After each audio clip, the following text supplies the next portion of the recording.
Welcome to another new video. আজকের ভিডিওতে তোমাদের দশমিক সংখ্যার যোগ এবং বিয়োগ কিভাবে করতে হয় সেইটা করে দেখাবো। তার আগে তোমরা যদি চ্যানেলে নতুন হয়ে থাকো তাহলে অবশ্যই চ্যানেলটিকে সাবস্ক্রাইব এবং ভিডিওটিকে লাইক করবে। প্রথম যেটা অঙ্ক দিয়েছে সেটা হচ্ছে যোগ অঙ্ক। যোগ অঙ্ক কী বলেছে দেখো, 15.75। দশমিকের পরে কিন্তু কখনো সম্পূর্ণটা ধরে বলবে না, যে 75 এভাবে বলবে না, 75 এভাবে বলতে হয়। তাহলে 15.75 যোগ 37.15। দেখো আমি এটাকে কিন্তু পরপর নিচে নিচে লিখে দিতে পারতাম, লিখিনি কারণ তোমাদের বোঝার সুবিধার্থে। সেটা আমি এখন পাতিয়ে তোমাদের দেখাচ্ছি কিভাবে পাতাবো। দেখো প্রথমে আছে 15.75, লিখলাম 15.75। এইবার দেখো 37.15 বলেছে। এই যে দশমিকটা আছে, এই দশমিক কিন্তু সবসময় দশমিকের নিচেই বসাতে হবে। তাহলে এখানে লিখে দেবো 37.15। দেখো দশমিকের নিচে দশমিক হয়েছে। এটা কি অঙ্ক? যোগ অঙ্ক। যোগ করলে কত হয়? 5 আর 5 মিলে গেলে কত হয়? 10। 5 আর 5 10 হয়, 10-এর শূন্য হাতে 1, 7 আর 1 8 আর 1 9। এবার দেখো দশমিক আছে, দশমিকটা বসিয়ে দিলাম। হাতে কিছু আছে? নেই। 7 আর 5 কত হয়? 7 আর 5 12, 12-র 2, হাতে কত? 1, 3 আর 1 4 আর 1 5। তাহলে আমাদের উত্তর কত হলো? 52.90। ঠিক আছে। দ্বিতীয়টা কি বলেছে? 307.50 যোগ 12.76। পাতিয়ে নিই। 307.50 আর হচ্ছে 12.76। তাহলে 12.76। দেখো দশমিকের নিচে দশমিক বসিয়েছি কিন্তু, হ্যাঁ, দশমিকের নিচে দশমিক। এখানে কিন্তু 1, এখানে 2, এখানে দশমিক দিয়ে এখানে 7 6 লিখতে পারবো না, কারণ দশমিকের নিচেই দশমিক লিখতে হবে। দাগ দিয়ে যোগ অঙ্ক, যোগ চিহ্ন দিয়ে দিলাম। দেখো যোগ করব, 6 আর 0 যোগ করলে কত হয়? 6। 7 আর 5 যোগ করলে কত হয়? 12, 12 2, হাতে 1, দশমিকের নিচে দশমিক লিখে দিলাম। হাতে 1 আছে, হাতের একটা এখানে যোগ করে দেবো। 2 আর 1 3, 3 আর সাথে কত হয়? 10, 10-এর শূন্য হাতে 1, 1 আর 1 কত হয়? হাতের 1 আর এই 1 2, আর উপরে 0, 2 এর সঙ্গে 0 যোগ করলে 2 হয়, 2 আর এখানে 3 এর 3। তাহলে আমাদের যোগফল কত হলো? 320.26। পরেরটা 3। 3-এরটা কি বলেছে দেখো, 3-এরটা বলেছে 4.75 যোগ 1.15। দেখো কি করে পাঠাচ্ছি সেটা দেখো। প্রথমে লিখে নিলাম 4.75। এবার আমি কি বলেছিলাম? দশমিকের নিচেই দশমিক লিখতে হবে। তাহলে এখানে 0.15 দাগ দিয়ে দেবো, যোগ চিহ্ন দিয়ে দেবো, যেহেতু যোগ অঙ্ক। 5 আর 5 যোগ করলে কত হয়? 10, 10-এর শূন্য হাতে 1, হাতের 1 এই 1-এর সঙ্গে যোগ করে নিলাম 2, 2 এর সাথে কত হয়? 9, 9। দশমিকের নিচে দশমিক, দশমিক। হাতে কত আছে? হাতে কিছু নেই, তাহলে 4, 4ই হয়ে গেল। তাহলে অঙ্কর ফলাফল হলো কত? 4.90। 4 নম্বর অঙ্ক। 4 নম্বর অঙ্ক যোগ অঙ্কই, এটা তোমরা নিজেরা করে দেখাও। আমি এরপরে বিয়োগ অঙ্ক করে দেখাই একটা। পরেরটা হচ্ছে বিয়োগ অঙ্ক। কি বলেছে?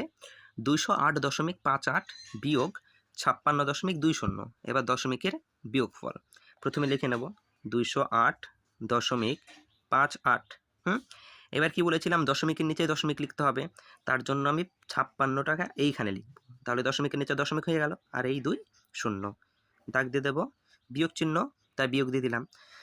বিয়োগ করব, নিচে 0 ওপরে 8, তাহলে এখানে 8ই হবে। নিচে 2 উপরে 5, তাহলে 2 এর পর থেকে 5 পর্যন্ত গুনলে কত হয়? 3, লিখে দিলাম 3। দশমিকের নিচে দশমিক। 6 এর পর থেকে 8 পর্যন্ত গুনলে কত হয়? 2, লিখে দিলাম 2। 5 এর পর থেকে ওপরে 0 ছোট আছে, তাহলে 10 ধরতে হবে। 5 এর পর থেকে 10 পর্যন্ত গুনলে হয় কত? 5, লিখে নিলাম 5। হাতে 1 আছে, হাতের একটা মনে মনে এখানে ধরে নেব। 1 আর ওপরে 2, তাহলে 1 এর পর থেকে 2 পর্যন্ত গুনলে হয় 1। তাহলে আমাদের বিয়োগফল হলো 152.38। পরেরটা 6 নম্বর, 57.25 বিয়োগ 25.18। লিখে নিলাম 97.25। এবার 25.18 বলেছে, তাহলে 25.18। দেখো দশমিক নিচে দশমিক আছে, দাগ দেবো, বিয়োগ চিহ্ন দেবো, বিয়োগ করব। বিয়োগ করলে কত হয়? 8 এর পর থেকে 15 পর্যন্ত গুনলে, 8 এর পর থেকে দেখো 9 10 11 12 13 14 15 7 হয়, লিখে নিলাম 7। এবার হাতে 1 রয়েছে, যেহেতু এটাকে 15 ধরেছি, হাতে 1, এই হাতের 1টা এখানে যোগ হয়ে যাবে। তাহলে 1-এর সঙ্গে 1 যোগ করলে কত হয়? 2, এখানে 2, নিচে 2 আর ওপরে 2, 2 2 মিলে গেলে 0, লিখে দিলাম 0। দশমিকের নিচে দশমিক। 5 এর পর থেকে 7 পর্যন্ত গুনবো। 5 এর পর থেকে 7 পর্যন্ত গুনলে কত হয়? 2, লিখে নিলাম 2। এবার হাতে কিছু নেই, 2 এর পর থেকে 9 পর্যন্ত গুনবো, কত হয়? 7। তাহলে উত্তর কত হলো? 72.07। পরেরটা 7-এরটা কি বলেছে? 13.91। লিখে নেব 13.91। এবার কি বলেছে বিয়োগ 1.2, দশমিকের নিচে দশমিক লিখতে হবে, তাহলে একটা এখানে লিখবো দশমিক দিয়ে 2, দাগ দিয়ে দেবো, বিয়োগ দিয়ে দেবো। তুমি এখানে সুবিধার্থে শূন্য লিখতে বসিয়ে নিতে পারো, আবার না বসালেও হবে। তাহলে নিচে 0 উপরে 1, বিয়োগ করলে হয় 1, 2 এর পর থেকে 9 পর্যন্ত গুনলে হয় 7, দশমিকের নিচে দশমিক, 1 এর পর থেকে 3 পর্যন্ত গুনলে কত হয় 2, আর এখানে 1, তাহলে ফলাফল কত হলো 12.71। 8এরটা, 8এরটা কি বলেছে, 8এরটা বলেছে 21.4 বিয়োগ 2.52, 21.4, দশমিকের নিচে দশমিক বসাতে হবে, তাই 2.52। দেখো এবার উপরে তো এখানে ফাঁকা, এখানে ফাঁকা রাখবো না, এখানে একটা শূন্য দিয়ে দেবো, যখন উপরে ফাঁকা থাকবে এরকম শূন্য দিয়ে দেবো, দাগ দেবো, বিয়োগ দেবো। 2 এর পর থেকে 10 পর্যন্ত, শূন্য মানে কত 10, তাহলে 2 এর পর থেকে 10 পর্যন্ত গুনলে কত হয়, দেখো 3, 4, 5, 6, 7, 8, 9, 10, 8 হলো, তাহলে এখানে 8, হাতে আমার 1, 5 আর 1 6 হলো, 6 এর পর থেকে 4, 4 মানে কি ছোট সংখ্যা 14 ধরবো, তাহলে 6, 7, 8, 9, 10, 11, 12, 13, 14, 8 হলো, আবার 8, হাতে 1 রয়েছে কিন্তু দশমিকের নিচে দশমিক বসিয়ে নিলাম, হাতে 1, হাতের একটাই নিচের সঙ্গে যোগ করে নেবো, 2 আর 1 3, উপরে 1 ছোট সংখ্যা, তাহলে 11 ধরবো, 3 এর পর থেকে 11, 4, 5, 6, 7, 8, 9, 10, 11, কত হলো 8, লিখে নিলাম 8। এবার হাতে কি, হাতে 1 আছে, হাতের একটা মনে মনে এখানে ধরে নেব, তাহলে 1 আর ওপরে 2, তাহলে কত হবে 1 এর পর থেকে 2 পর্যন্ত গুনলে 1, তাহলে আমাদের কি হলো বিয়োগফল 18.88। ভিডিওটা ভালো লাগলে অবশ্যই চ্যানেলটিকে সাবস্ক্রাইব এবং ভিডিওটিকে লাইক করবে। এর পরবর্তী ভিডিও হবে দশমিক সংখ্যার গুণ এবং ভাগ, সেই ভিডিওটি যদি দেখতে চাও তাহলে অবশ্যই চ্যানেলটিকে সাবস্ক্রাইব করে রাখবে, যাতে ভিডিও নোটিফিকেশন তোমাদের কাছে পৌঁছে যায় এবং তোমরা ভিডিওটি দেখতে পাও।